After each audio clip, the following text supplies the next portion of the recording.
Bulan kemarin saya harus menghadiri undangan bisnis yang mengharuskan saya berangkat ke New York. Sebuah perjalanan yang melelahkan bagi saya. Mengingat Jakarta New York ditempuh bisa 24 jam. Dan saya malas membayangkan duduk dalam pesawat selama 24 jam tersebut.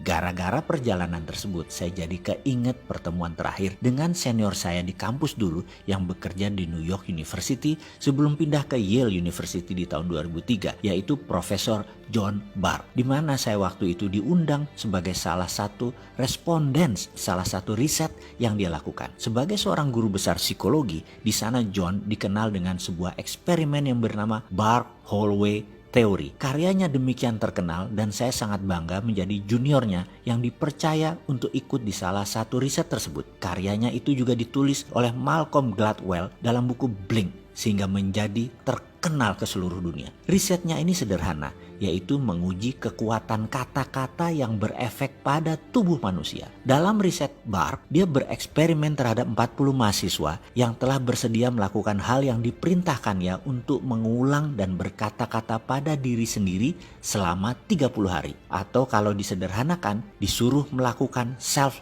talk, bicara dengan diri sendiri selama 30 hari. Ke-40 mahasiswa dibagi dua kelompok, kelompok A dan kelompok B.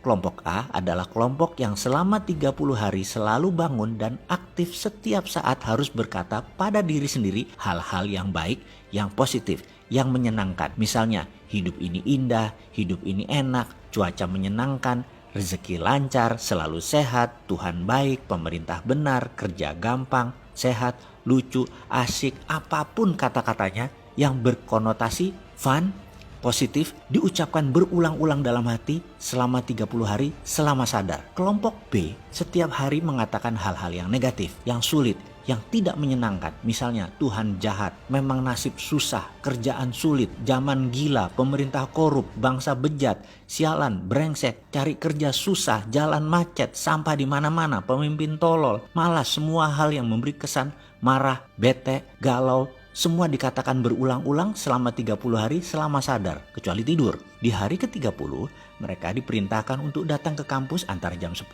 sampai jam 13. Sepanjang hallway atau koridor disiapkan kamera yang banyak karena ada 100 respondents dari beragam latar belakang hadir untuk menilai. Kita melihat via monitor, via kaca cermin yang semua tidak diketahui oleh peserta. Saya termasuk di antara 100 koresponden tersebut. Kami tidak tahu mana yang dari kelompok A, mana yang dari kelompok B. Kami hanya dikasih kertas, ada gambar foto peserta, beserta nama. Di sana ada dua kolom, A dan B. Kita hanya disuruh melihat gerakan mereka dan menulis apa perasaan kita pada saat itu.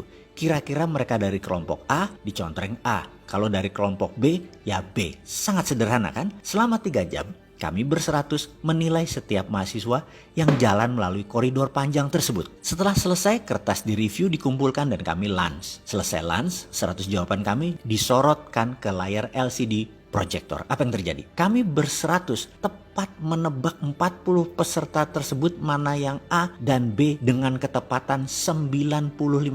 Kami semua kaget. Namun kalau dipikir-pikir, ekspresi atau aura atau citra diri mereka demikian jelas terbaca, ceto. Kekumuhan pancaran wajah peserta demikian jelas tergambar. Padahal ia pada saat itu menggunakan 3-piece suit yang rapih, jas 3 lapis, sangat perlente. Kesuraman terpancar walaupun dia pakaian rapih. Dan dia dari kelompok B. Di sisi lain, pancaran gloomy atau berkilau wajahnya berbinar dari salah seorang peserta walau dia hanya mengenakan jeans dan kaos oblong.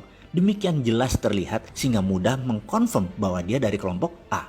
Melihat ketepatan tersebut, banyak respondens bertanya apa yang terjadi. Termasuk saya sangat antusias. John menjelaskan dengan sederhana. Katanya demikian, manusia itu memiliki 1 triliun sel. Setiap hari mati kira-kira 30 miliar sel. Sehingga di hari ke-30 manusia itu berbeda dengan sel 30 hari yang lalu. Note, catatan aslinya sel itu adalah billion nano jumlahnya. Kita lanjut lagi. Dalam 30 hari, sel yang mati tersebut diganti atau tumbuh sel baru. Pada saat sel baru itu bertumbuh, Sel tersebut netral sifatnya. Kita manusia bisa menulis apapun di sel ini dengan pikiran dan kata-kata. Maka kalau dalam 30 hari kita mengatakan hal-hal negatif berulang-ulang tanpa jeda, membuat tubuh kita, sel baru kita bereaksi sesuai apa database yang dituliskan, sehingga orang tersebut kumuh, butek, suram, tidak menyenangkan, dan lain sebagainya. Di sisi lain, kalau selama 30 hari ditulis database positif, hasilnya ya positif, wajahnya berbinar, kulitnya terang, ceria, auranya menyenangkan, kita menjadi ingin dekat dengan orang tersebut.